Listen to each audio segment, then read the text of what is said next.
Gracias. Ya me había olvidado.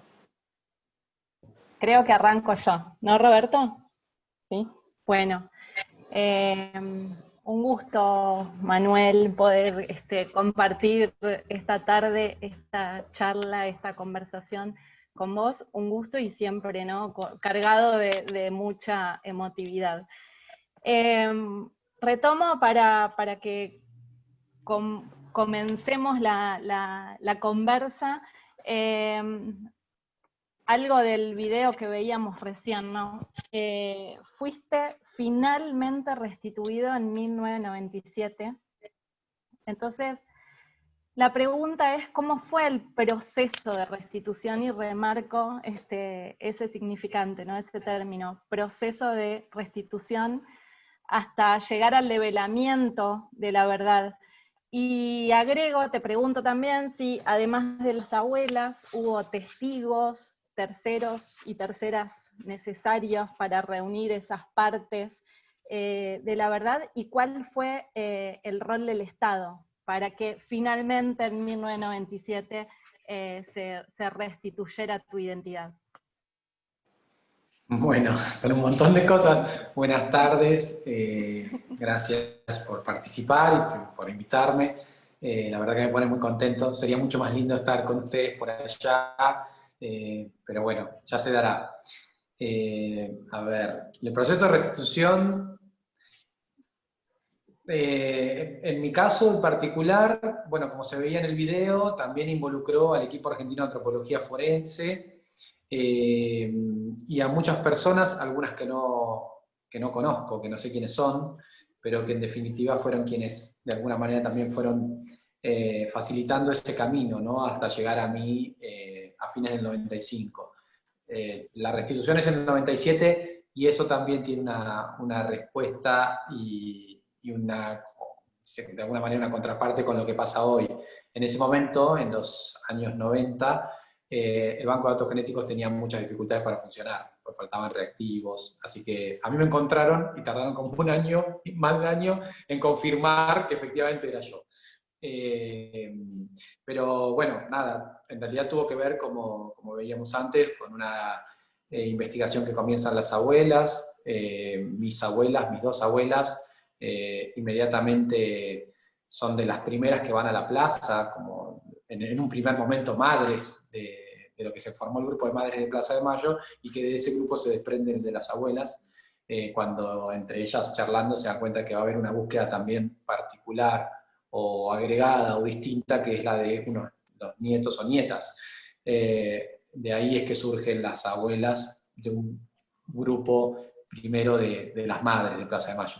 Mis abuelas, porque mi papá fue secuestrado el 24 de marzo del 76, y mi mamá desde ese momento también dejó de tener contacto con la familia, o sea, de ninguno de los dos se supo más nada apenas empezaba la dictadura. Así que en el año 77 ya estaban ellas también ahí en la plaza reclamando y organizándose, y para cuando se conforma el equipo de antropología forense llevan sus datos. El equipo en ese momento, piensen todo esto en otra época, ¿no? El equipo necesitaba mucho los datos pre-mortem de los familiares, o sea, las características físicas de los desaparecidos, ¿no? Si habían tenido alguna operación, fracturas, por el grado de desarrollo que tenía la ciencia forense en ese momento. Sigue siendo muy importante hoy los datos pre-mortem también, pero hoy también obviamente avanzó mucho la genética, el ADN. Pero en ese momento, bueno, mis abuelas llevaron los datos de los tres.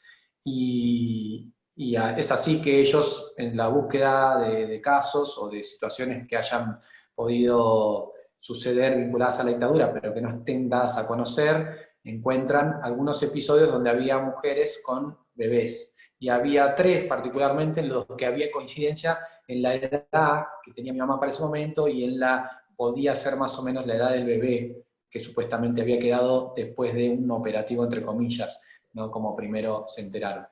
Bueno, así es que llegan a San Nicolás, que es la casa donde nosotros vivíamos con mi mamá, después de la desaparición de mi papá. Mi mamá, con 5 meses de embarazo, pasó por la casa de su suegra, mi abuela Matilde, que es a la única que pude conocer, a la que yo cuento que cuando la fui a conocer esperaba que se abra la puerta del ascensor, y bueno, le dice que bueno, que porque no sabía dónde estaba Gastón, y obviamente mi mamá tenía claro lo que estaba pasando, no creo que mi abuela lo tuviese claro en ese momento, pero sí lo tuvo claro unos minutos después. Mi mamá, bueno, le dice que, bueno, por una cuestión de seguridad ella se va a ir por unos días, se despide de mi abuela y pocos minutos después rompen la puerta del departamento de mi abuela, en Palermo, en el centro de la ciudad de Buenos Aires, y buscando a mi mamá. Y mi abuela, obviamente muy, muy preocupada, piensa que mi mamá todavía está en el edificio, porque acaba de salir del departamento. Bueno, finalmente no, nadie sabe cómo, pero en ese momento a mi mamá no la encontraron. Pero sí se llevaron a mi abuela y la encapucharon y se la llevaron a un lugar donde la metieron en una habitación, la ataron a una silla y la tuvieron de un día hasta el otro, pegándole, preguntándole por mi mamá. Mi abuela obviamente lo único que sabía era que mi mamá se acababa de ir cuando ellos llegaron. Y bueno, después de esas casi 24 horas le dijeron, bueno, señora, váyase. Y mi abuela dice, ¿cómo me voy a ir si no sé ni dónde estoy? Y bueno, dicen, salga, salga, salga, y cuando sale se da cuenta que estaba en la comisaría de Palermo, o sea, a pocas cuadras de su casa. Así que volvió al departamento, el departamento, además de llevarse a mi abuela, se llevaron libros, la cocina, se llevaron todo. Le destruyeron el departamento buscando no sé qué, pero bueno. Y mi abuela, en ese momento, los vecinos la vieron llegar, obviamente la recibieron, mi abuela venía muy mal, golpeada, y inmediatamente se dio la vuelta y volvió a la comisaría. Y cuando la vieron entrar a la comisaría otra vez, dijeron, señora, ¿qué hace acá? Dijo, vengo a hacer la denuncia porque ustedes me robaron todo. Imagínense que también eso marca lo que no se estaba entendiendo de lo que pasaba, ¿no? Y también el coraje de mi abuela de ir a que le tomen la denuncia lo mismo que la hubiera secuestrado. Pero bueno, cuento esto también porque muchas veces uno piensa que la dictadura pasó en los grandes centros clandestinos de detención, ¿no? Y la dictadura comenzaba en el barrio, en tu casa, te llevaba a tu comisaría y de ese lugar, de las comisarías, era la puerta de entrada de la mayoría de los que hoy son detenidos desaparecidos. Y bueno, es así que nosotros terminamos llegando a San Nicolás. Me estoy adelantando quizás a preguntas, pero para contar cómo llegaron a mí es porque primero fue este el ordenamiento, ¿no? Mis abuelas salieron inmediatamente a buscarnos a los tres, la creación de las abuelas, la creación del equipo de antropología forense fueron fundamentales esas dos instituciones para que en un momento lleguen a encontrarme a mí 20 años después. Pero bueno, tuvo que ver con eso, con información que pudieron recabar, primero las abuelas y después el EAF, de un operativo en San Nicolás, donde habían rodeado la casa donde vivía una familia, 40 hombres a las 6 de la mañana, le volaron las puertas, las ventanas, con disparos de ametralladora, gases lacrimógenos y granadas para volar la puerta. Y por eso en el video yo cuento que siempre cuando a mí me dijeron, bueno, vos sobreviviste porque tu mamá te puso en el placar, yo soy el único sobreviviente de ese operativo. En ese operativo también asesinaron a dos niñas, una nena de 5 años, María Eugenia, y un nene de 3, que eran los que convivían con nosotros en la casa, ¿no? O sea, había una mamá, un papá, que era la familia Mestoy Fetolini, con sus dos hijitos, mi mamá, que tenía 23 años, y yo, que tenía 5 meses. Éramos esos ocupantes en esa casa, imagínense, 40 hombres rodeándola a las 6 de la mañana, subidos a los techos de las otras casas, y la destruyeron.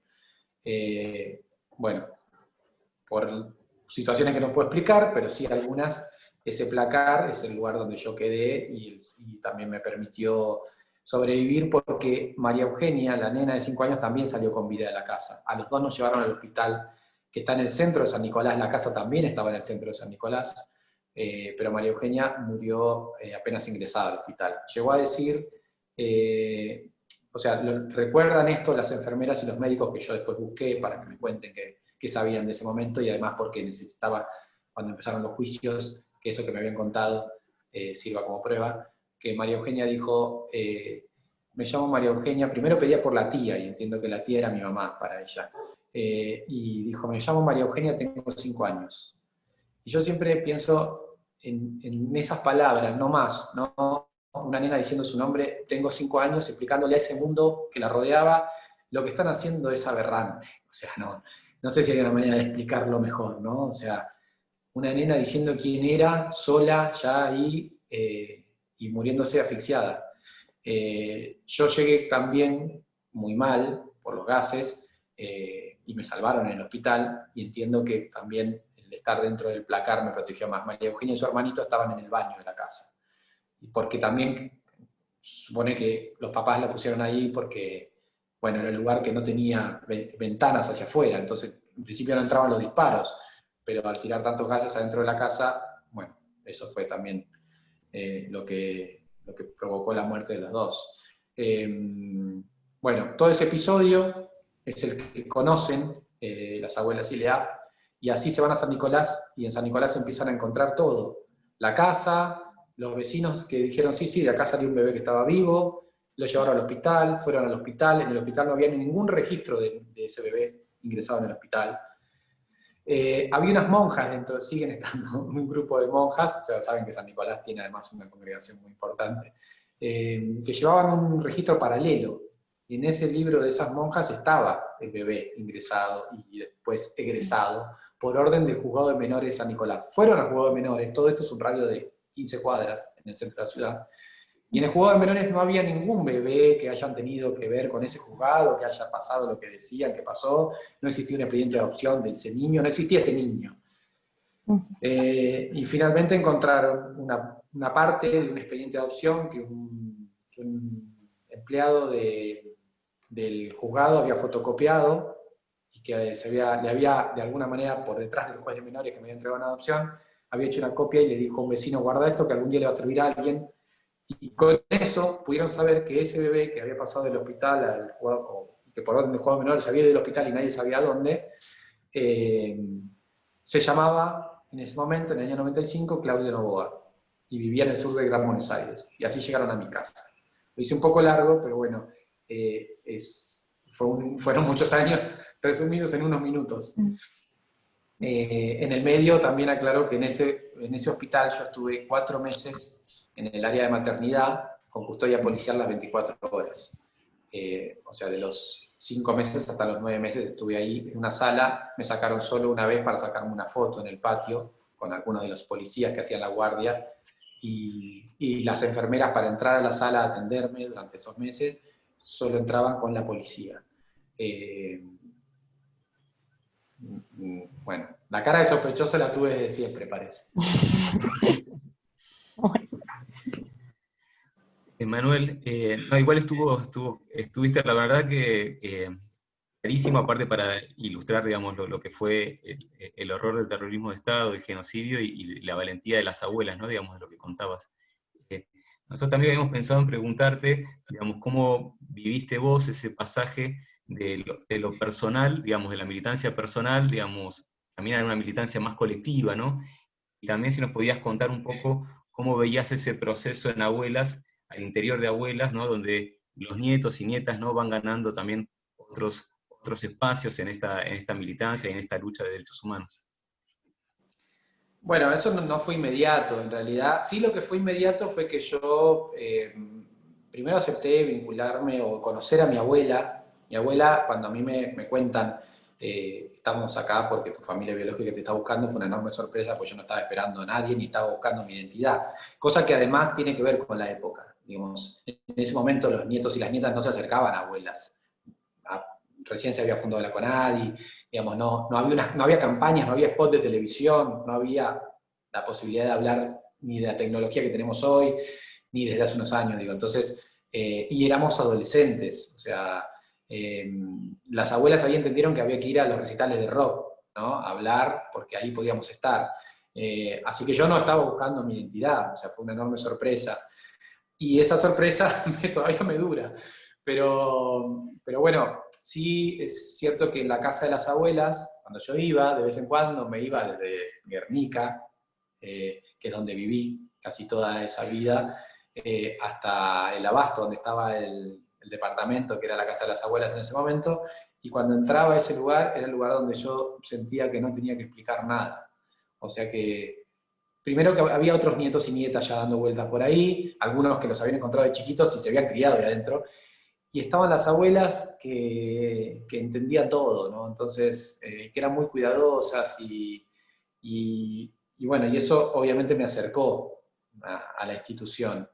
Y de a poco, bueno, eso se fue dando cada vez más y en un momento, también mi caso tuvo mucha repercusión en ese momento en los medios porque yo me encontraba con un hermano que era el bajista de Los Pericos, y la historia esa era muy novelesca para todo el mundo, era como, bueno, la verdad que lo es, ¿no? O sea, habíamos estado cerca, sin saber que éramos hermanos, yo lo había ido a ver, bueno, toda esa cuestión. Entonces, bueno, a mí me empecé a tener también la necesidad de contar la historia. O sea, la verdad que yo nunca renegué de eso. Entiendo perfectamente a los nietos o nietas que no lo quieren hacer o no lo hicieron nunca. Yo entendí que era la herramienta para ayudar a las abuelas. O sea, yo inmediatamente me sentí en deuda con las abuelas. Entonces, sabía que poder contar la historia, bueno, primero era romper ese silencio que nos habían impuesto, en mi caso directamente, obviamente, a que no sepa esta historia, que no la cuente, o sea, que no lo diga, que no cuente nada de lo que les conté hasta hace un rato, hasta ahora, digo. Entonces, bueno, eso para mí fue muy importante, poder hablar lo que me estaba pasando, lo que había pasado, con mucho menos herramientas de las que puedo contarlo hoy, ¿no? Está claro, porque muchas cosas todavía no las sabía. Vino después, años después, vinieron los procesos de los juicios, donde yo fui querellante, donde obviamente tuve ahí también un intercambio con mi abuela para ver qué hacíamos con eso, que mi abuela había esperado tantos años en la justicia que cuando llegó ya no podía más, me dijo, ahora te toca a vos, y eso también fue un aprendizaje para mí, porque mi abuela entendió que esa parte ya era mía, o sea, ¿no? El reclamo de justicia por mis papás, y que ella ya había hecho toda esa parte y que ahora me daba el lugar para que yo, a partir de eso, ¿no? De ser querellante en un juicio, bueno, siga escribiendo la historia de nuestra familia. Y bueno, después trabajé en una productora de cine y televisión, y con esa productora empezamos a hacer los primeros spots de televisión para las abuelas. Y además copiaba los cassettes VHS, si acá hay jóvenes quizás no saben de qué les hablo, pero que los repartíamos, llegaban a las provincias para que los pasen en los canales locales, esos spots que todavía no teníamos la posibilidad de que se pasen en la televisión nacional. Bueno, después ya trabajé en la producción de algunos de los spots de las abuelas, y eso ya fue, bueno, ya tenía un rol, ¿no? Era desde donde estoy, de mi trabajo, de la productora de cine, ya puedo hacer algo activo para las abuelas, que además era el momento en que empezaban a difundir masivamente su búsqueda. Y después empezaron, bueno, la posibilidad de hablar en público, los viajes a otros países también, ya con una representación más institucional. Y bueno, luego, unos años después, el enorme honor de ellas de dejarme ser parte de la comisión directiva de las abuelas. Por primera vez un nieto ingresaba a la comisión de las abuelas, ¿no? A la comisión directiva. Hoy ya somos, por suerte, varias. Me tocó a mí, podría haber sido cualquier otro, no sé por qué me dijeron primero a mí, pero no importa, digo, creo que fue importante que ese proceso comience, y nos lleva al presente en el que, bueno, hay varios de nosotros, de nietas y nietos, que tenemos un rol institucional o responsabilidades, siempre sabiendo que están las abuelas y que, como dicen ellas, mientras haya una abuela, manda la abuela, eso está claro. Pero bueno, también sabemos que muchas veces hay cosas que ellas ya no pueden hacer, y para nosotros son muy importantes desde la mirada estratégica política de la institución, ¿no? Que es bueno participar de todo lo que se pueda, difundir nuestras historias, de generar nuevas miradas para la búsqueda, de interpelar a la sociedad desde nuestro testimonio, y de, bueno, también hacer alianzas estratégicas con otras organizaciones. El año pasado estuve en El Salvador, en Guatemala, en Alemania, y todos esos viajes particularmente ya no los pueden hacer las abuelas, son muy, muy intensos, a veces de mucho trabajo, muchos días, muchas ciudades, y bueno, para mí es un orgullo que confíen de que podemos ir en representación de ellas.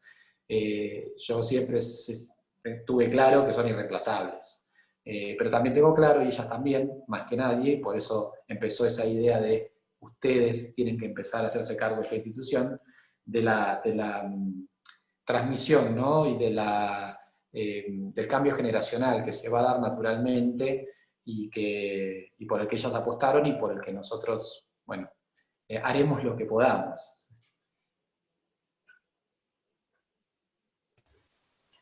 Justo hace un rato leía una entrevista en Página 12 a Estela, que mañana cumple 90 años, además de que se celebran los 43 años de la asociación, ella está cumpliendo sus 90. y hablaba, bueno, reflexionaba sobre lo que deja el COVID y que para muchas de ellas también fue la oportunidad de descansar un poco y de quedarse en sus casas y demás, ¿no? Sí. Bueno, vas diciendo un montón de cosas súper interesantes que dan ganas de detenerse en cada una. Pero nos vamos a ajustar bien y además ya vi que van llegando preguntas. Bueno, pensábamos también un poco en esto, ¿no? El derecho a la identidad es un derecho conquistado, pero todavía quedan alrededor de 300 nietos y nietas por restituir. ¿Cómo es la búsqueda de adultos, ¿no? De más de 40 años? O sea, estabas contando también que formas parte de la organización. Digo, Abuelas ha tenido que repensar su discurso, ha tenido que repensar las formas de interpelar a los nietos. Perdón, y hago un paréntesis por algo que dijiste antes. Decías, ¿no? En los 90 años de impunidad fue muy duro el trabajo de localización y de restitución, pero también es en el 95, ¿no? El año que surge la organización Hijos, y que Abuelas también identifica ahí un cambio de estrategias, de empezar a dirigirse directamente a sus nietos y nietas que ahora son adolescentes, y pueden dirigirse por cuenta propia a la institución, y eso, bueno, hace muy interesante el trabajo y la dinámica que tiene y que caracteriza a la Asociación de Abuelas de Plaza de Mayo, ¿no? La búsqueda. Entonces, redondeando, ¿qué pasa hoy que se buscan adultos de más de 40 años, que también son padres, madres y demás? Bueno, solo voy a complementar, sé que me extiendo un poco en las respuestas, pero el, el discurso de abuelas o la estrategia de abuelas cambia minuto a minuto, diría, porque bueno, obviamente van surgiendo, el tiempo pasa y nos van surgiendo nuevos desafíos desde la comunicación. Imagínense que ellas empezaron yendo ellas a los jardines de infante para ver si reconocían a sus nietos, con la idea de poder reconocerlos, o sea, no, claramente eso no era posible. Pero sí, en principio, como decías vos, en los 90 pensaron en el rock y las acompañó el rock a las abuelas. Muchos de nuestros artistas favoritos en la adolescencia les dieron lugar, ¿no? Pero bueno, tampoco eso era una llegada masiva. Creo que los spots de televisión, de hecho eso es lo que se ve también cuando crecen exponencialmente las presentaciones espontáneas, o sea, lo que llamamos presentaciones espontáneas es cuando una persona duda de su identidad y se acerca, ¿no? A ese mensaje que Abuelas dispara. Cambia todo el tiempo porque, bueno, como decía, a partir del paso del tiempo, primero le hablaste a adolescentes, después le hablas a personas que están ahí, bueno, comenzando la adultez, y después, hoy en el presente, le hablamos a muchos mamás o papás, entonces no le hablamos solo a la generación de los nietos, sino de los bisnietos o bisnietes. Y ahí, bueno, el lenguaje además es mucho más amplio, porque hay algunos de esa generación que tienen más de 20 años y otros que están naciendo ahora. Entonces ahí tenemos estrategias comunicacionales para trabajar en los jardines de infante, o sea, siempre que hay lugar para hablar de esto, nosotros lo hacemos con el interlocutor que sea. Y de hecho ya está pasando que se acerca a esa generación diciendo, mirá, mi mamá, mi papá no se animan a venir, pero yo quiero saber si ellos son o no hijos desaparecidos, si mis abuelos están desaparecidos, ¿no? Y bueno, eso es también un enorme desafío, cómo hablarle a algo que se está moviendo todo el tiempo. Habrán visto, y si no, bueno, seguro en YouTube lo pueden encontrar, en la página de Abuelas están todos, los spots de televisión de estos que hablo. Hay uno que es de los últimos años, donde es una chica que va a una visita a la pediatra con su beba y con la abuela de la beba. Y la pediatra empieza a hacerle preguntas respecto de la cuestión sanguínea, ¿no? De la transferencia genética de la familia. La señora se pone muy nerviosa, la chica no sabe bien qué responder a algunas cosas porque nunca las preguntó, y la médica va indagando sobre eso. Y ahí el spot cierra diciendo, no le dejes a tu hijo la herencia de la duda. ¿no? Porque bueno, hoy ya pasa esto. Si nosotros, los bebés robados durante la dictadura, que hoy ya somos padres o madres, no resolvemos nuestra verdadera identidad, se la estamos transfiriendo a nuestros hijos. Con lo cual, también eso muestra la perpetuidad del daño, ¿no? Cómo la dictadura se robó un bebé hace 44 años, a los primeros, y sin embargo hoy nace un hijo o hija, o un niño en este momento, que también, a partir de ese robo hace 44 años, también va a tener su identidad falseada. Así que bueno, se han hecho muchísimas cosas, se conocen el teatro, la música, bueno, libros, películas, todo lo que se pueda, lo hacemos. Ahora, imagínense que tuvimos muchas charlas con las abuelas respecto de las redes sociales, o sea, ¿qué son eso? ¿No? Y bueno, Twitter relatos, ¿no? O sea, hubo que explicar qué era eso a las abuelas, pero claramente las abuelas inmediatamente dijeron, sí, claro que sí, hay que hacer eso. Así que bueno, hoy también usamos las redes sociales para seguir buscando, ¿no? Manuel, otra pregunta que se relaciona un poco con lo que estás diciendo, ¿no? Digamos, hay un principio rector de las abuelas, una afirmación, esto de que la verdad libera, ¿no? Y bueno, un poco qué lectura haces vos, digamos, de esa afirmación que históricamente sostenieron las abuelas y seguramente la sostienen los nietos y las nietas? Las abuelas dicen que nos buscan para que nosotros seamos libres. O sea, creo que ellas con eso lo que dicen en realidad es, yo te busco para que vos puedas elegir de todo esto todo lo que vos quieras. O sea, yo no te busco para obligarte a nada que no quieras hacer, para que quieras a quien no quieras querer. Digo, pero sí es cierto que hasta que nosotros no podemos saber la verdad, hay una sola verdad en esto, ¿no? No hay dos identidades, dos amores. O sea, hay una sola verdad, la única que debería haber existido en la vida de cada uno de nosotros. Y entonces, esto es, bueno, acá está lo que vos conociste hasta ahora y acá está la verdad. Y vos después construís con eso como podés, ¿no? Por supuesto.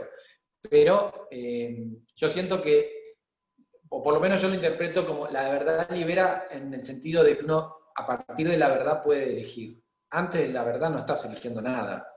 O sea, estás viviendo en una situación impuesta por una mentira atroz, quienes te rodean, en muchos casos son quienes son la parte más esencial de todos ustedes, y mía también por supuesto, que es la familia o los vínculos más cercanos, te están mintiendo todos los días, o sea, es una situación muy compleja, ¿no?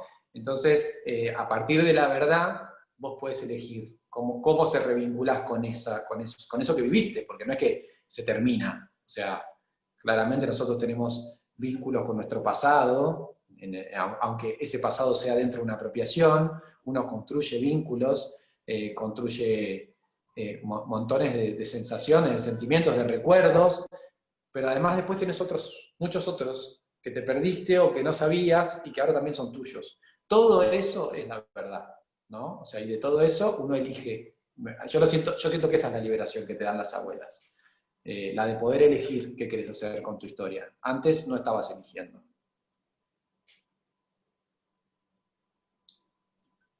Juli, ¿querés tomar algunas de las preguntas que aparecieron ahí en el chat?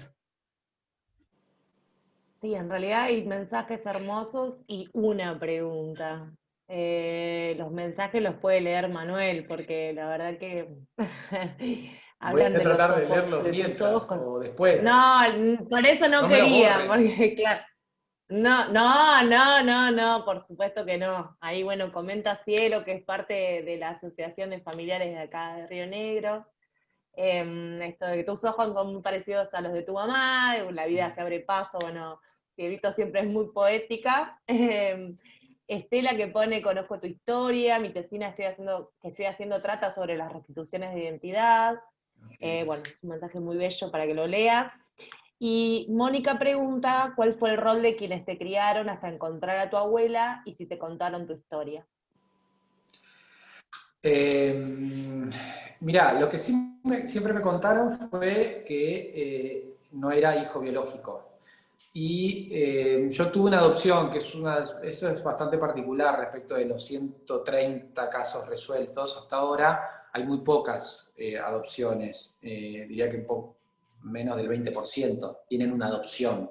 Todos los demás fueron inscritos como hijo propio, digamos. Yo tuve una adopción, por las particularidades del caso, de todo eso que conté, por haber estado tanto tiempo en ese lugar, o sea, no era tan fácil hacerlo de otra manera, ¿no? Y entonces, bueno, también eso, yo me acuerdo que cuando tenía cerca de 5 años, en algún momento dije, no sé qué dije, pero pregunté, y me dijeron, sí, no naciste de panza, me dijo la que fue mi mamá de crianza, ¿no? Y a partir de ahí supe eso, digamos, pero yo siempre entendía, y encima cuando crecí más lo afirmé, que bueno, como yo tenía una adopción era porque mi familia biológica no me quería, me habían abandonado, y entonces a mí eso me ponía una coraza. Siempre me pregunto qué hubiese pasado si no me hubiesen encontrado, si hubiese sido uno de los que después se presentaron, ¿no? Como ahora trabajo para que se presenten, digo, yo hubiese hecho eso, me hubiese dado cuenta de que tenía que ir a buscar mi identidad, bueno, no pasó, pero yo cuando me encontraron, yo tenía con eso una construcción que había hecho que era la de, no me importa, o sea, no me importa esa familia porque esa familia no me quiso. Yo entendía que por ahí, por alguna cuestión, ahora entiendo muchas otras cuestiones que hacen que una persona se separe de su hijo, ¿no? De hecho, no son solo los 300 casos que nosotros buscamos los que tienen su identidad vulnerada, hay miles de casos de personas que buscan su identidad y nosotros de hecho estamos tratando de ver cómo podemos ayudar a todos esos. Pero bueno, en mi caso, hasta ese momento yo pensaba, bueno, no, si yo tengo una adopción, mi papá no me quiso, mi mamá no me quiso, murieron en un accidente, pero bueno, mis tíos no me quisieron, mis abuelos no me quisieron, nadie se hizo cargo de la familia. Entonces yo estoy bien así. Y al final cuando llegaron a mi casa y me dijeron que mi familia biológica me estaba buscando, la verdad que me di cuenta que me importaba mucho eso que yo decía, no me importa. O sea, sí me importaba un montón y me dolía un montón porque yo sentía que me habían abandonado y me dolía eso. O sea, aunque decía no me importa, yo estoy bien así, claramente eso me liberó muchísimo un peso que lo tenía y que se fue al instante, en el mismo instante que me contaron que me estaban buscando hacía 20 años, ¿no? Pero no me acuerdo en realidad bien qué me habías preguntado. No, cómo era un poco tu historia y cómo había sido la familia de crianza Sí. en relación a eso.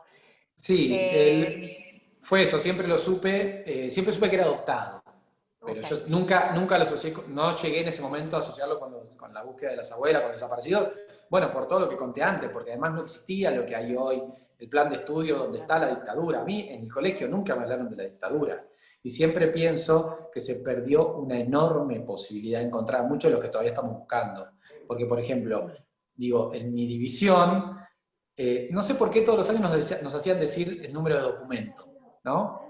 Y todos eran 25, 24 millones y yo era 30 millones por esto de la adopción.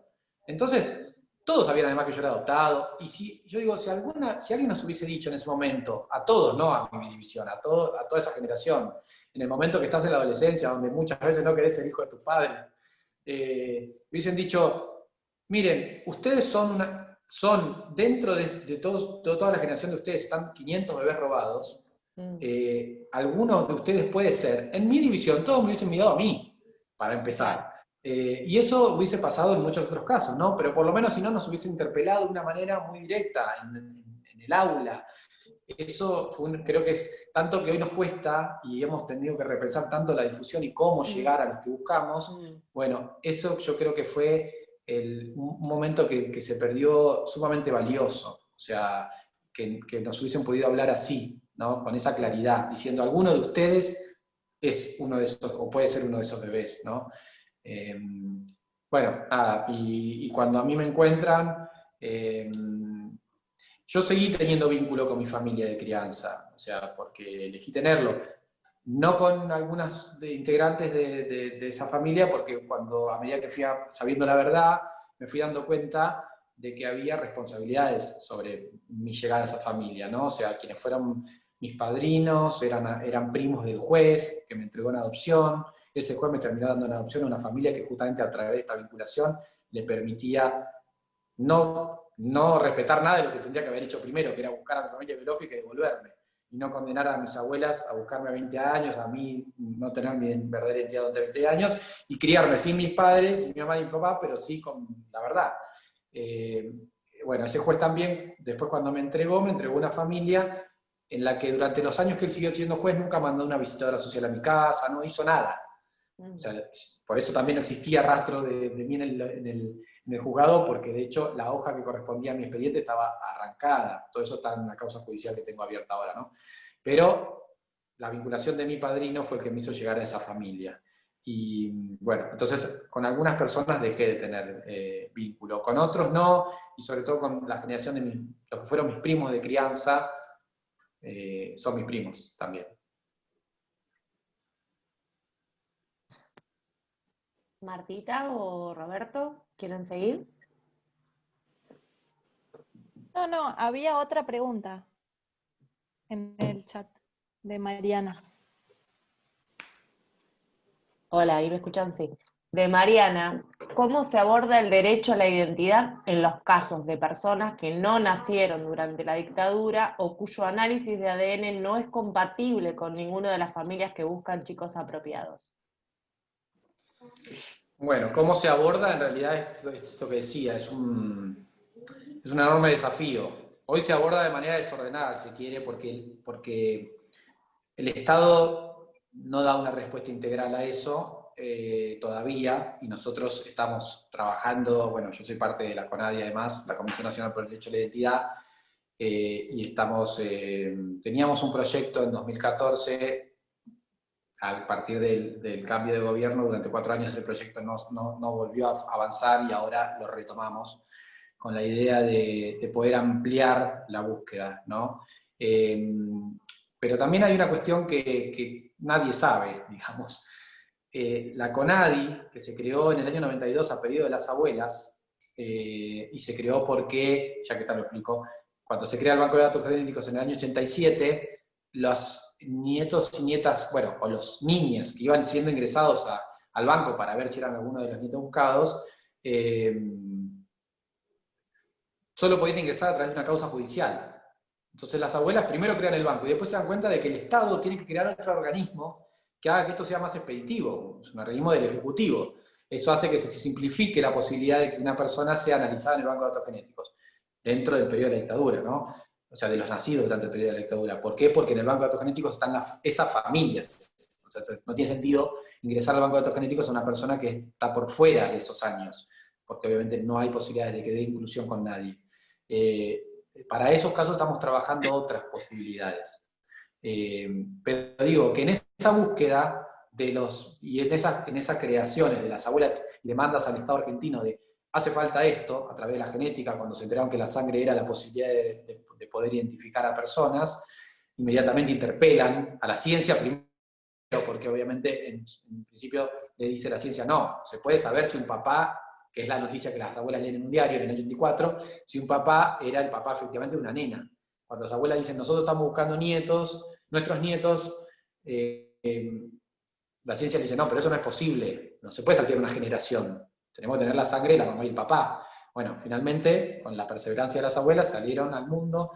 En Estados Unidos encontraron a Víctor Penchazade, un científico argentino que les ayudó mucho también, y a muchos otros científicos que se pusieron a trabajar sobre esa cuestión y lograron lo que hoy se conoce en el mundo como el índice de abuelidad, que es esto que es la conformación del perfil genético de esa mamá y papá desaparecido con todo el resto de la familia que está, ¿no? Los abuelos, los hermanos del desaparecido, esas son las familias que se conforman el banco de datos genéticos. Y a partir de eso es que se puede identificar en el presente a cada uno de los que vamos encontrando. Pero en esa búsqueda hay miles de casos ingresados al banco que dieron negativo.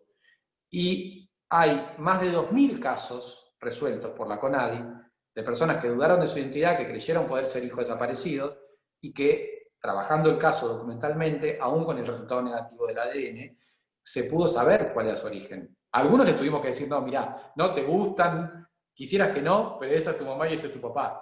Y a otros, bueno, encontramos cuál era su origen, que no tenía que ver con la dictadura, que bueno, son estas tantas otras situaciones por las que una mamá se separa de su hija o su hijo, ¿no?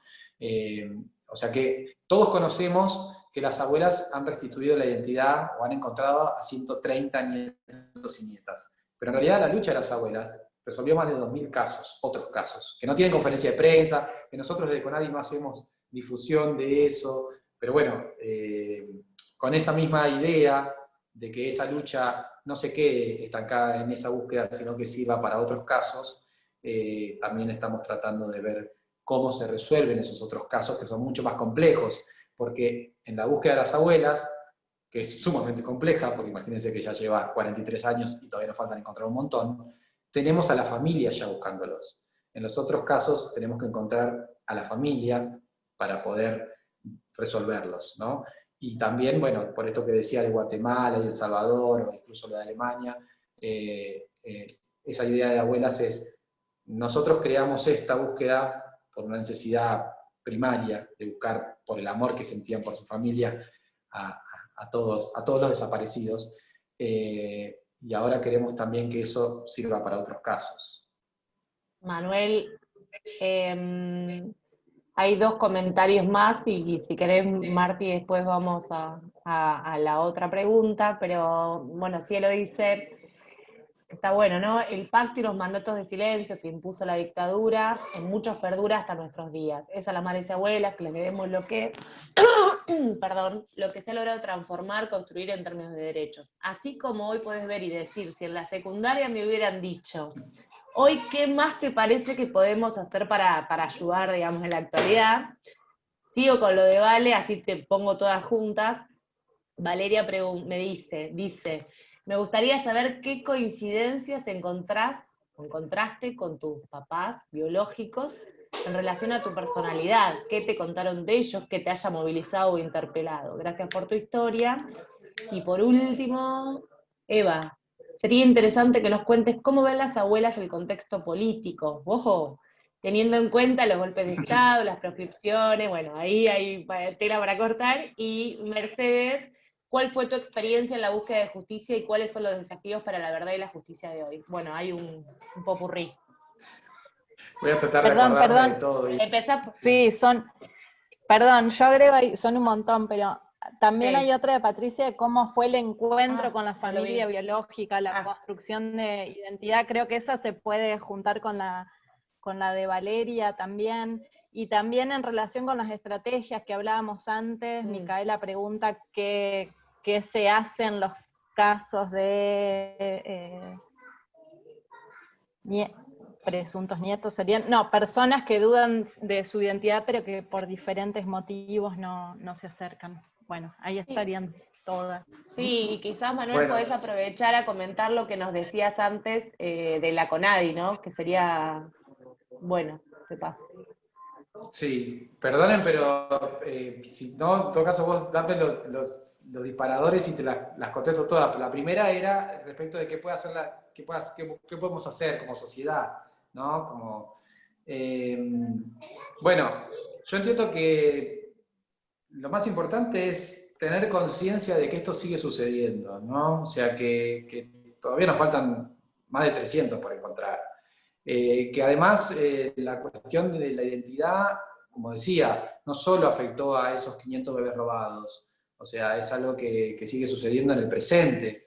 Digo, hoy sigue habiendo, hay una cuestión, un arraigo cultural respecto de la apropiación, ¿no? O de, bueno, yo tengo el deseo de ser mamá y entonces adoptar es muy difícil, entonces, bueno, ¿no? Esas cuestiones, la irregularidad con la que se tramitan esos deseos, es algo que todavía sucede y creo que como sociedad tenemos que, bueno, yo siempre digo, cuando llega un bebé de la nada a una casa donde nadie estuvo embarazado, hay un montón de gente que está siendo cómplice de eso, ¿no? O sea, entonces creo que hay que hablar sobre eso, que básicamente, bueno, preservar el derecho a la identidad de cada bebé que nace.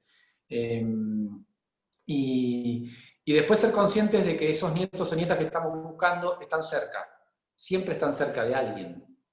No viven en otro lado, ni son verdes, o sea, son iguales a cualquiera de nosotros, y después terminas, porque cada vez que encontramos a uno, está el amigo que dice, de hecho nos pasa a nosotros, o sea, varios de los nietos restituidos, los últimos, yo de alguna manera estuve cerca con ellos. La nieta 110, por ejemplo, teníamos amigos en común, vivía cerca de mi casa, yo la conocía, pero obviamente no es que a todas las personas que veo creo que son apropiados.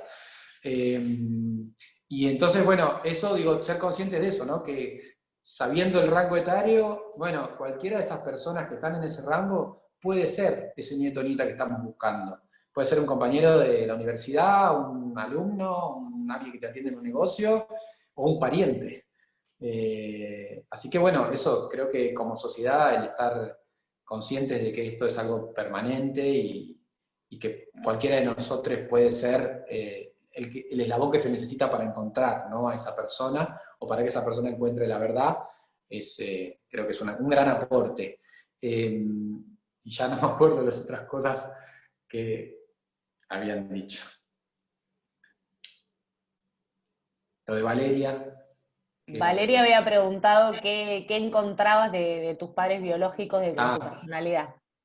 Bueno, eso, yo creo que tengo una mezcla entre mi mamá y mi papá físicamente, eso me gusta, y la gente que los conoció se impresiona un poco porque justamente, bueno, los vieron en movimiento, ¿no? Yo siempre sueño, y habiendo trabajado en la productora de cine, como les contaba, trabajé mucho con imágenes de archivo para documentales que hicimos o para lo que sea, de esa época, de la plaza, de movilizaciones, y que yo siempre estaba mirando a ver si podía ver a mi mamá y a mi papá moviéndose, porque tengo solo muy pocas fotos, quedaron de ellos, muy pocas. De hecho, en el video pasa una, en el video del comienzo pasó una que la encontré hace unos pocos años en la Facultad de Arquitectura, que cuando mi mamá se inscribió en la facultad y se sacó una foto carné para hacer la inscripción, entiendo yo, y en una revisión que se hizo, con este ejercicio de memoria que tenemos, que está buenísimo como sociedad, la universidad buscó los legajos de esos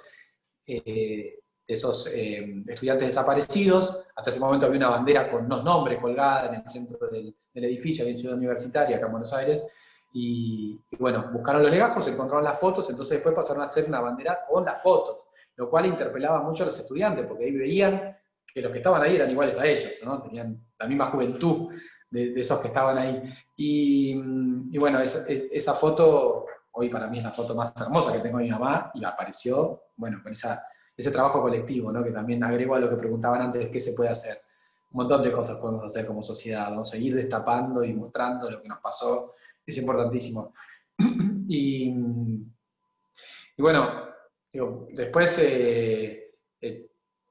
me han dicho que hablo como mi papá, que muevo las manos, como lo hacía mi papá, y entiendo que hay un parecido muy importante, porque me ha pasado que cuando empecé a encontrarme, los primeros años sobre todo, yo empecé a buscar a los compañeros del colegio, de militancia de ellos, y bueno, y en los encuentros eso eran con alguien que para mí era un extraño, pero ellos cuando me veían llegar, claramente veían llegar a sus compañeros, a mi mamá y a mi papá, ¿no? Entonces ahí había un abrazo que yo no sabía cómo corresponder, porque no terminaba, lloraban, entonces yo no sabía si les estaba haciendo bien o no el encuentro, y bueno, tiene que ver con esas cuestiones, ¿no?, de los parecidos, de la genética, de cosas que de vez en cuando aparece algo nuevo, ¿no? Porque alguien después me dice, bueno, ¿sabés que tu mamá o tu papá tal cosa? Yo mirándolos, en esas pocas fotos que nos han quedado, me veo mezclado.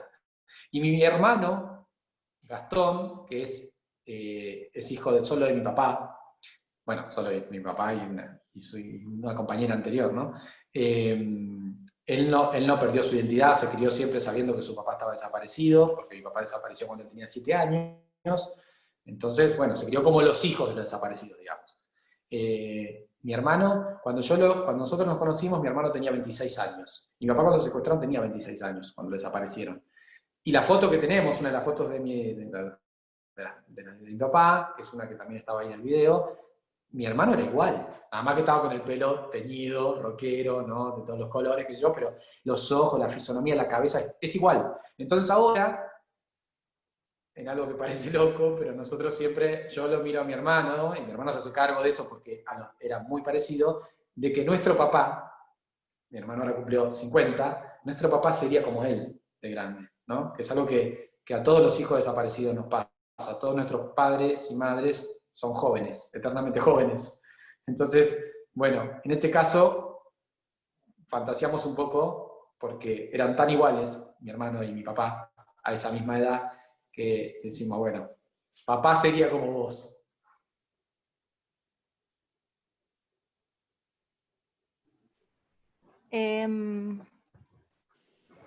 Bueno, estaba a ver si puedo resumir dos preguntas en el chat y también para ir redondeando también porque tenemos hasta las 8:30 y el tiempo está volando, como suele suceder. Bueno, a ver si puedo resumir y me echar algo. Bueno, en el chat lo que están planteando de alguna manera es cómo afecta el contexto político a la lucha de las abuelas bueno, y cuál fue también tu experiencia o cuál crees vos que son los desafíos hoy para la verdad y la justicia.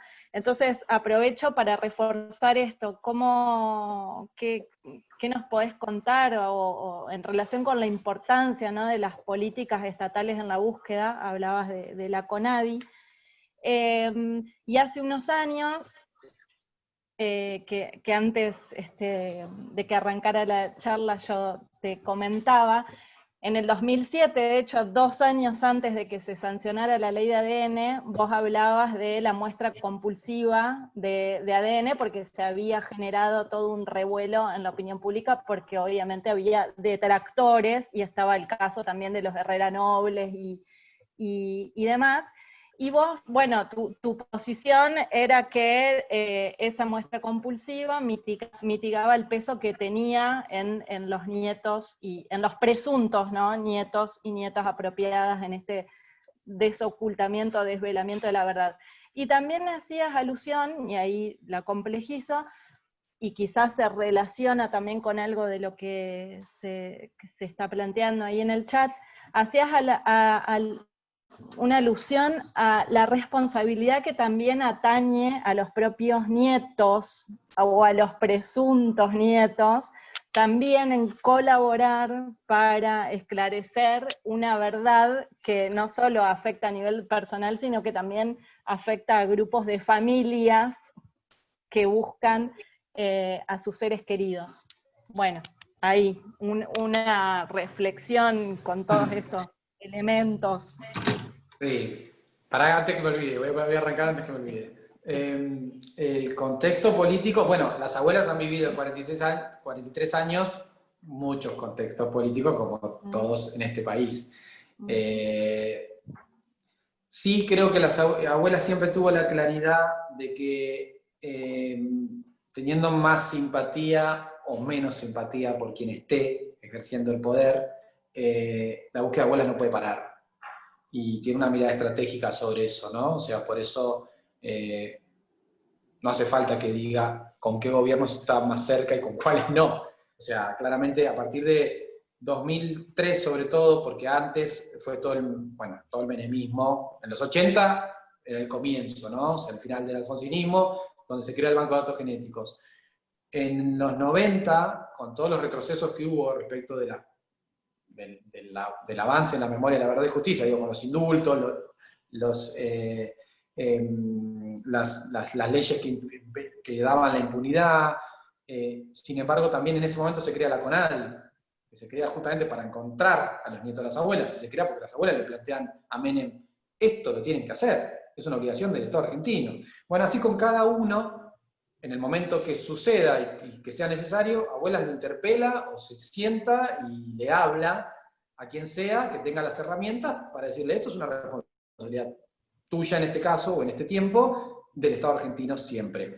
Entonces, bueno, claramente, sobre todo a partir de 2003, hay un montón de cuestiones vinculadas al Estado que se resuelven de otra manera y que quedaron establecidas y que pudimos, bueno, saben que hubo un solo periodo distinto de 2003 hasta ahora, que es el gobierno de Macri.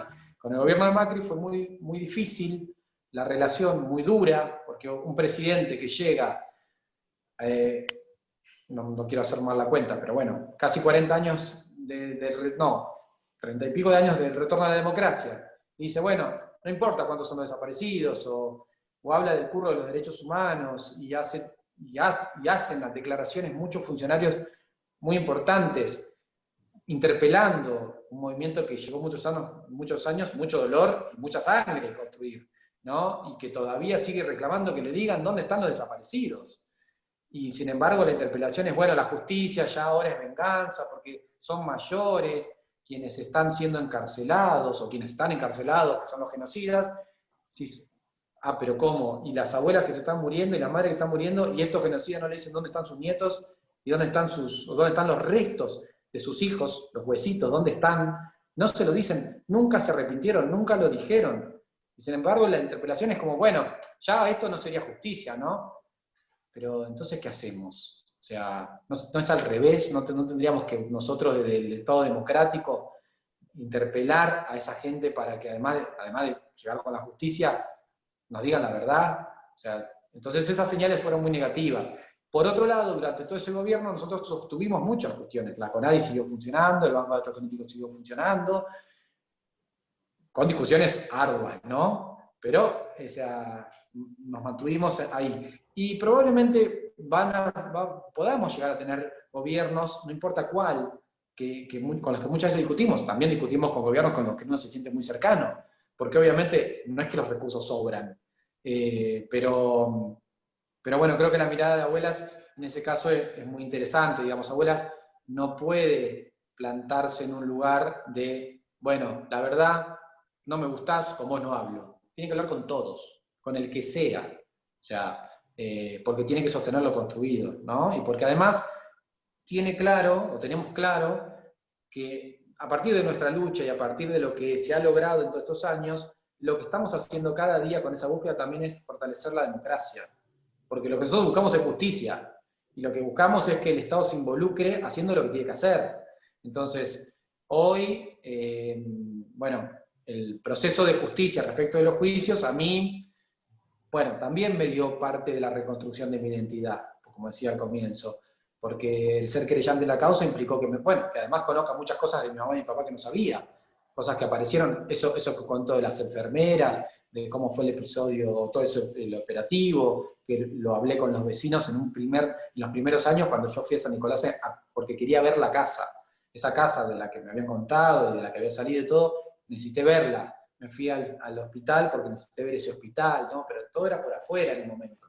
Después, con los vecinos que me contaron como anécdota cómo habían vivido ese día, y años después volví a buscarlos para que sean testigos, porque ahora había posibilidad de presentar esos relatos en la justicia, ¿no? Y a los compañeros de militancia de mi mamá y mi papá, que muchas veces me habían contado lo que habían padecido, los sobrevivientes también, ellos, los que quedaron, digamos, bueno, también decirles, bueno, mira, eso que me contaste, ahora hay una posibilidad de que lo cuentes por primera vez, te escuche el Estado, porque en definitiva la justicia, que parece que no lo es parte de un Estado, ¿no? Entonces, todo eso creo que es un enorme aporte, una lucha que muchas veces se piensa como algo que es muy acotado, ¿no? Es esto de, bueno, están haciendo esto, no, están haciendo un montón de cosas esta causa.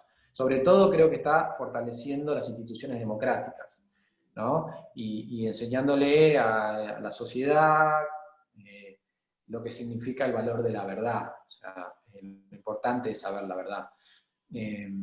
No sé si había algo más ahí que tenía que responder.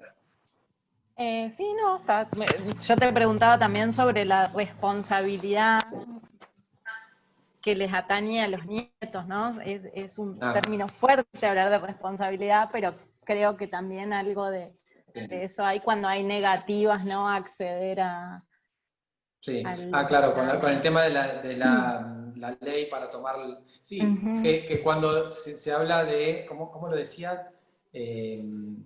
La toma de muestras, no sé cómo lo decías vos, pero es justo esa palabra es la muestra compulsiva. Compulsiva, claro. Claro, la muestra compulsiva. En realidad, bueno, eso es cómo se comunicó, de la peor manera, por supuesto. Lo que nosotros buscamos es que haya una ley que deje claro que la víctima de un delito, sea cual fuere, en este caso un presunto delito de lesa humanidad, este nieto o nieta, no tiene que ser quien decida si se puede avanzar o no sobre la verdad, porque es víctima. O sea, no hay otros delitos, incluso delitos comunes, donde el Estado le pregunte, ¿a vos qué te parece? ¿Investigo o no investigo? Entonces, lo que nosotros buscamos con eso es quitarle ese peso a esas personas, porque entendemos el peso de eso, porque vos llegás no a los que obviamente se acercaron buscando su identidad, deseando encontrarla, sino a los que no vinieron y nosotros los encontramos porque recibimos denuncias, trabajamos esas denuncias y los buscamos y llegamos a alguien que no vino, que decidió no venir todavía. Entonces, en esos casos, o es una enorme sorpresa lo que le estamos diciendo, te dicen que estás loco, que no, que mi mamá y mi papá son mi mamá y mi papá, o te dicen, yo ya sé y no quiero saber nada. Como sea, lo que pasa ahí es que el Estado ya sabe que ahí hay irregularidades, porque no es que vamos a llamar a cualquiera. O sea, cuando vamos a buscar a una persona es porque encontramos que hay documentada un montón de situaciones que hacen sospechar que no es hijo biológico de quienes lo criaron.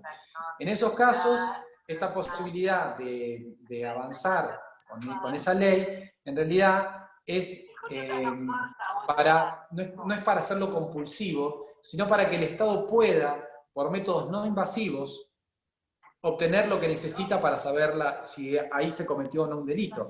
En este caso, si la persona no acepta entregar una muestra de sangre, lo que se hace es buscar, tomar muestras de prendas de esa persona, para extraer de un cepillo de dientes, o de, bueno, si eso sucede en un juzgado, la audiencia sucede en un juzgado y la persona dice, yo no quiero, bueno, se le pide que deje algo de lo que tiene, porque ahí está su ADN, y a partir de eso se hace el examen. Pero la idea no es violentar a la persona, ni compulsivamente sacarle sangre, ni tocarlo, no lo tocamos. Justamente se buscaron otros métodos para obtener la misma prueba, ¿no? Y lo que sí pasa es que muchos de esos casos que se han resuelto por esa vía, después te agradecen enormemente eso. O sea, te dicen, yo no podía resolver esto. O sea, yo no quería ser el que ponga a mi mamá y a mi papá hasta ese momento como responsables del robo de un bebé. Y otros te lo dicen. Te dicen, mirá, ¿sabes qué? Allánenme. No me hagan a mí decidir esto. O sea, porque siento culpa, porque no puedo, porque no sé. O sea, es un poco lo que pasa en cualquier caso de violencia también, ¿no? Esta posibilidad de que otros denuncien por uno. Y que está bueno porque hay una línea claramente, ¿no? Que es una pregunta que creo que todos en este caso es el hacemos. Estado haciendo... Claro. Sí, es bueno, un poco lo que vamos a ver en el video final, pero hay una pregunta que parece que también creo que, y yo comparto, digamos, la preocupación de esto del paso del tiempo, ¿no? De qué hacer con, bueno, los nietos, las nietas que ahora tienen 40 y pico de años. Se está cortando. ¿Se corta? Sí, se escuchó un poco cortado. No escuché la pregunta, si es que ya la dijiste. No. Que decía que hay una preocupación, se nota por el paso del tiempo, y en eso del legado que hablamos un poco hoy, porque Fiorella también pregunta, ¿creen que puede haber un parate en la gente que tenga la duda de ser nieto o nieta, porque hoy en día sus apropiadores son mayores? Y este miedo como a exponerlos a la situación de la verdad, ¿no? Aparece una y otra vez esta cosa del tiempo, ¿no? Como un problema, como un posible obstáculo. Sí. Bueno, eso es... Sí, yo creo que en el caso de los que todavía no se convirtieron en nietos o nietas, no se puede hablar de... Yo no lo entiendo como un legado. En todo caso, el legado lo tendremos los que ya sabemos nuestra verdad y qué hacemos con esa, ¿no? Esa historia y cómo seguimos lo que queremos, porque como decía, nadie está obligado, con el legado de las abuelas, ¿no? Los que no saben todavía, en realidad, yo creo que ahí de hecho va pasando esto, lo que contaba antes. Los primeros vinieron porque, bueno, les llegó el mensaje disruptivo, o sea, de algo novedoso, digamos, de las abuelas diciendo, estamos buscándolos, ¿no? En las primeras campañas masivas que se hicieron y en la conformación de la red por la identidad, de las cuales, bueno, ustedes en todas las provincias de la Patagonia hay varios nodos de la red, que son nuestros compañeros permanentes en el territorio, digamos. Esa posibilidad, esa creación también de abuelas junto con la CONAD, inédito, ¿no? El Estado y la ONG, eso es algo que sucede todos los días, ¿no?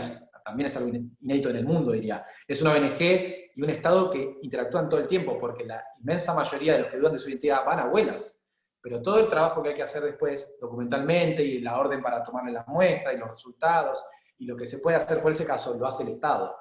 Entonces, abuelas y la CONADI trabajan a la par. O sea, nosotros necesitamos ese circuito, que funcione ese circuito. Pero bueno, para los que, digamos, ¿qué va a pasar? Yo creo que van a pasar varias cosas, o sea, algunos puede ser que digan no voy a ir ahora porque son muy grandes y tengo miedo que esto les haga mal. ¿Qué es eso? Es que esa persona lamentablemente tiene una culpa enorme, porque está anteponiendo su derecho a saber la verdad, su derecho a conocer su verdadera identidad, para no lastimar a otros. O sea, en este caso, porque cree que puede lastimar a alguien, ¿no? A alguien que le mintió tan cruelmente. Pero también el tiempo corre y en algunos casos estoy seguro que muchos van a venir cuando no estén los apropiadores.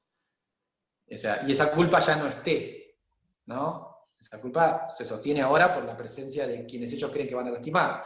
Cuando eso no estén, algunos se van a poder recién liberar o apuesto que se van a acercar en ese caso. Otros se están acercando ahora porque son mamás o papás.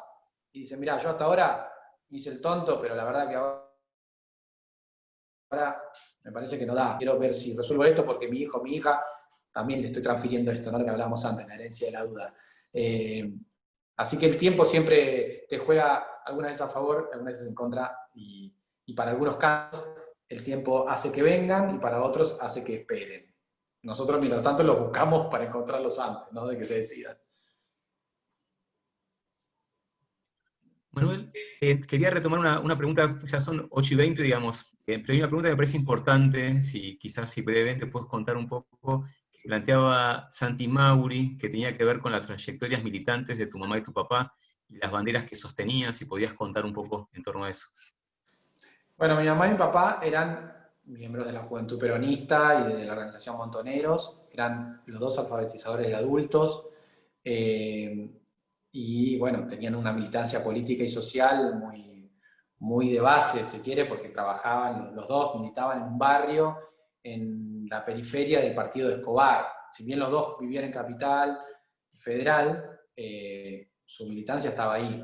Y yo volví a ese barrio y me encontré con gente que vive en ese barrio, que sigue viviendo en ese barrio. A algunos no le han cambiado mucho las condiciones en las que estaban en ese momento y por las que mi mamá y mi papá trabajaban en ese barrio, pero que me dijeron, yo aprendí a leer o a escribir porque me enseñó tu mamá o tu papá. Y eso, bueno, eso para mí resume qué eran ellos políticamente. Bueno, eran dos personas que se entregaban, que como todos los detenidos desaparecidos, ¿no? Y también, y obviamente los sobrevivientes, toda esa generación que decidió hacer algo por el otro, ¿no? Que vio que se podían cambiar muchas cosas si se involucraban. Bueno, esas eran sus banderas, y eso también hizo que yo me sienta tan pequeño al comienzo de toda esta historia, ¿no? No es que ahora me siento a la par, por supuesto que no, pero yo decía, no, o sea, cuando mi mamá tenía 23 años, o mi papá 26, hicieron todo esto, hacían todo esto por el otro, y yo qué estoy haciendo. Yo estaba transitando los 90 y un país bueno, que era otro, no tenía nada que ver el contexto, como no tiene nada que ver hoy.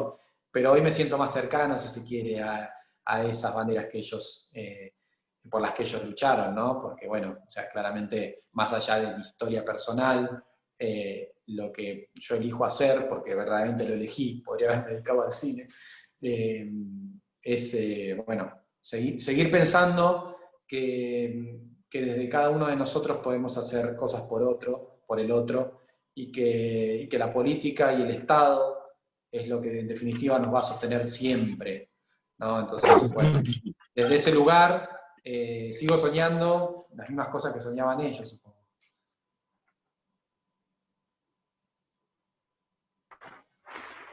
Bueno, si les parece, podemos ver otro spot, mejor dicho, de las abuelas que elegimos, que forma parte de la campaña Entre Todos Te Estamos Buscando. Tiene algunos años, es de 2014, pero nos parece que refuerza la idea que queremos remarcar con esta conversación, y es que la búsqueda de los nietos y nietas apropiados es colectiva. O sea, las abuelas son el motor principal de esa búsqueda, pero es una búsqueda colectiva.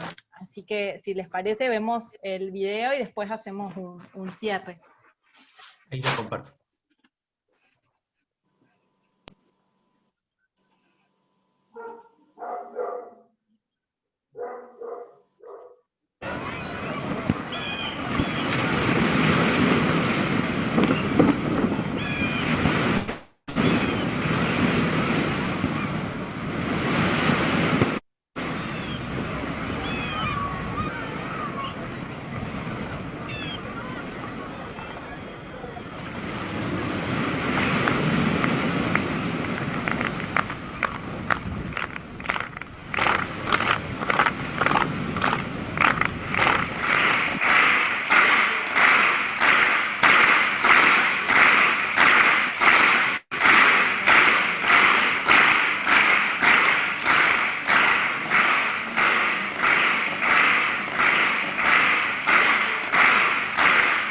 Entre todos te estamos buscando. Si tenés dudas sobre tu identidad, comunicate con las abuelas de Plaza de Mayo al 0800-666-8631. Termina ahí.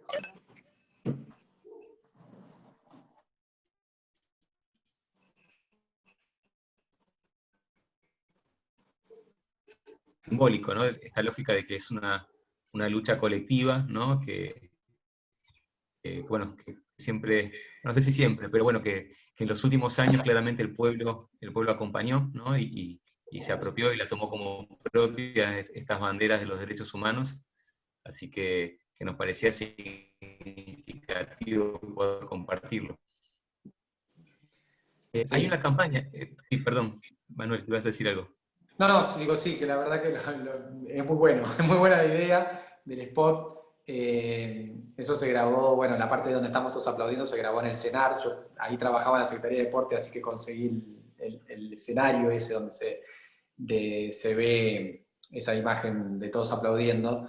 Y esa campaña fue, cada una de esas campañas, cada uno de los spots, tiene cada una de las restituciones, tiene una inmensa respuesta. Inmediatamente después de que encontramos un nieto o nieta, o de que aparece un spot en televisión sobre todo, hay un montón de personas que se acercan, dudando de su identidad o denunciando casos que hasta ese momento no lo habían hecho, ¿no? Y hay algo que los dispara, y son estas campañas así.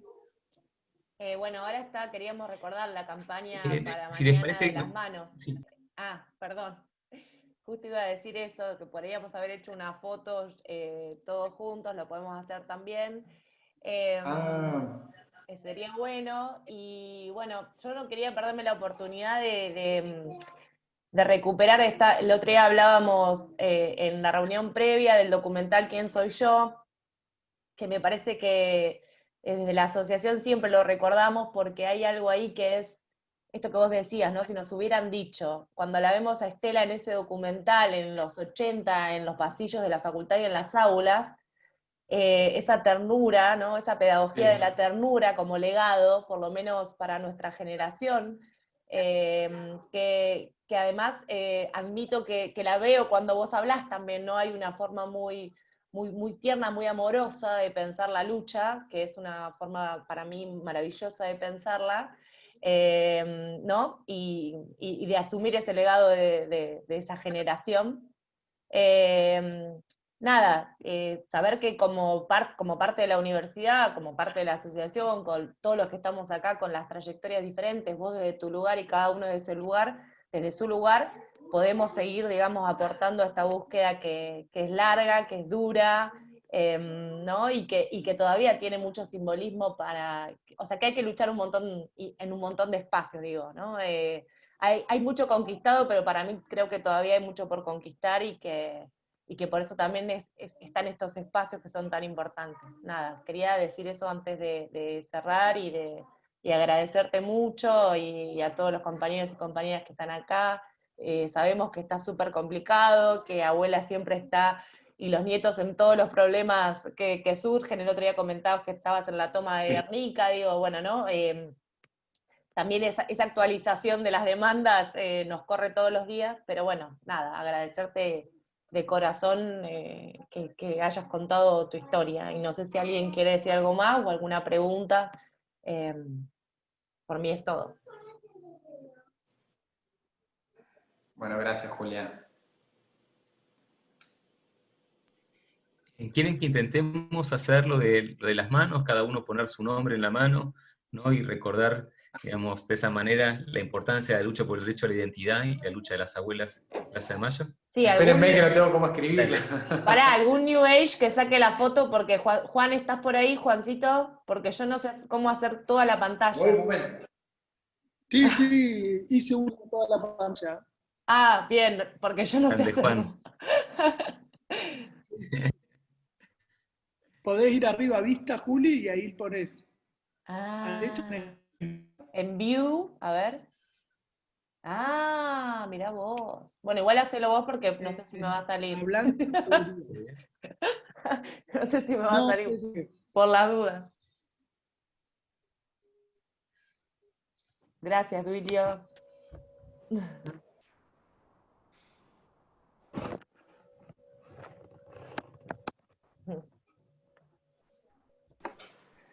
Bueno, me lo estoy escribiendo, pero... Está muy bien. Esto es así, militancia en tiempo real. Bueno, mientras tanto yo les agradezco que nos hayamos podido encontrar, a pesar de este presente. Claramente no es igual que estar juntos, pero ya va a suceder. Ahí va. Me lo escribí al revés, ¿no? Todo lo escribimos al revés. Bueno.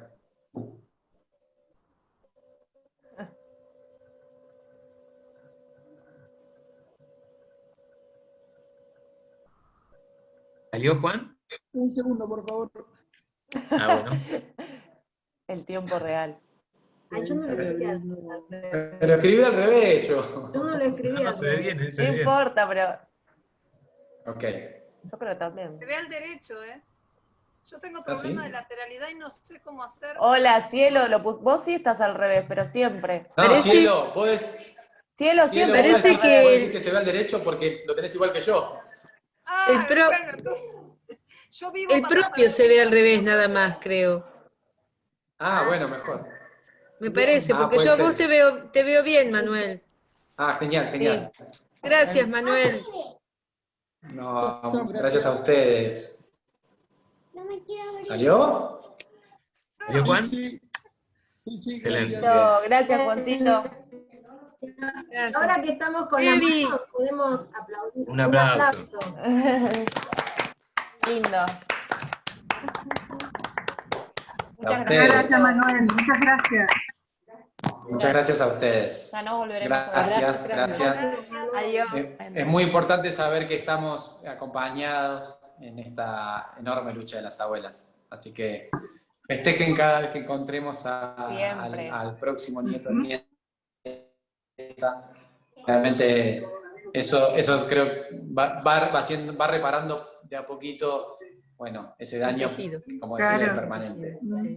Acá se celebra Gracias, siempre. gracias. Les mando un beso Siempre, enorme. siempre. Un abrazo. Gracias, Marti. Gracias, Roberto. Gracias, Pedro. Ahí vi que está Aguada y tal. Sí, Después está voy a ver Aguada. Gracias. si puedo leer el chat.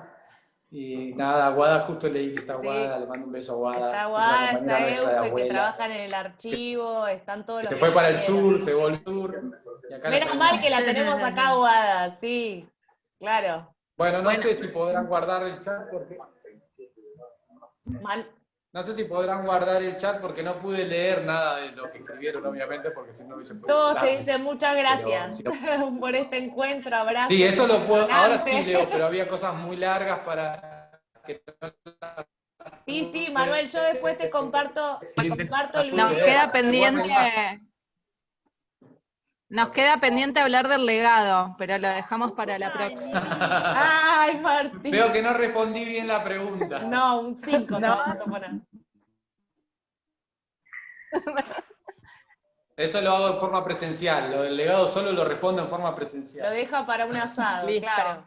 Trato. Después vamos a mandar el video cuando lo subamos a la página de la universidad para que todos lo compartan y demás, y lo repliquen. Y también estamos compartiendo en las redes de la uni, digo, por si quieren hacerlo, los tweets por la identidad. Hoy ya empezamos.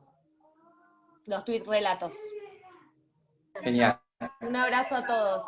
Chao, Manuel, mil gracias. Bueno. Un beso grande. Chao. Manuel. Chao. Un abrazo. Gracias. Chao. Chao.